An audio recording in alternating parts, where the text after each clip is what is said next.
చంద్రగుప్త మౌర్యుని ఆస్థానంలో యుద్ధ రాజకీయ వ్యూహాల రాయబారిగాను అంతరంగిక ముఖ్య సలహాదారుగాను చాణక్య చంద్రగుప్తుల వారు వ్యవహరించారు.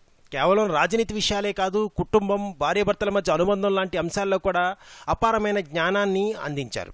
జీవితంలో విజయం సాధించాలంటే కొన్ని అంశాలను మన మనసులో ఉంచుకోవాలని, వీటిని ఎక్కడా ఎవరికీ చెప్పరాదని చాణక్యుడు పేర్కొన్నాడు. ఇలా చేస్తే కోరి ఓటమిని తెచ్చుకోక తప్పదని హెచ్చరించారు. అంతేకాకుండా దీనివల్ల హాని జరగడమే కాదు, దీర్ఘకాలిక ఇబ్బందుల్లో కూరుకుపోతారని కూడా తెలిపాడు. ఆయన చెప్పిన విశేషాలు ఏంటంటే, డబ్బుకు సంబంధించిన విషయాలను ఎవరితోనూ చర్చించకూడదట. దీనివల్ల దురదృష్టకర సంఘటన ఎదురయ్యే ప్రమాదం ఉందట.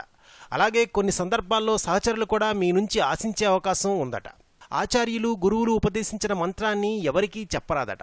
పవిత్రమైన ఈ మంత్రాలను ఇతరులకు తెలిపితే వాటితో మీ గౌరవం పోతుందట.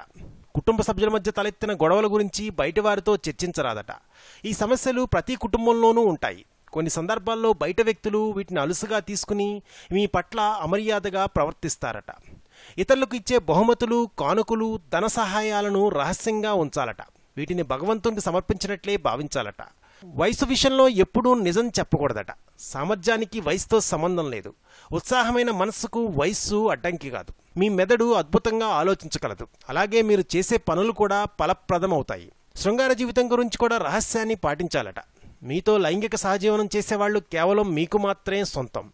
ఇతరులు వీరి గురించి ఆలోచించే అవకాశం ఇవ్వకండి. ఇది కేవలం వ్యక్తిగతమైంది మాత్రమే అని చాణక్యులు చెప్పుకొచ్చారు. ఇక అధికార దుర్వినియోగానికి పాల్పడకండి. మీరు ఉద్యోగరీత్యా ఉన్నత స్థానంలో ఉన్నప్పుడు ఎలాంటి స్వలాభం కోసం ఆలోచించకూడదు. దీనివల్ల ఇతరులు మీపై అసూయతో దాన్ని ఆక్రమించే అవకాశం ఉంది. ఆరోగ్యానికి సంబంధించిన గతం లేదా వర్తమాన విషయాలను ఇతరులతో చర్చించకూడదట. దీన్ని అవకాశంగా తీసుకుని మిమ్మల్ని ప్రమాదంలో పడేయవచ్చు. ఎవరికైనా సందు దొరికితే చాలు ఇతరులను పరిహసించడంలో ముందుంటారు. అలాగే మిమ్మల్ని మీరు కించపరుచుకోరాదు. ఎదుటివారికి కూడా అవకాశం ఇవ్వరాదని చాణక్యుడు ఇతరులకు పంచుకోకుండా ఉండాల్సిన విషయాల గురించి తెలియజేశాడు. మరిన్ని చాణక్య నీతి విశేషాల కోసం ప్లీజ్ సబ్స్క్రైబ్ టు రెక్ టీవీ మిస్టరీ.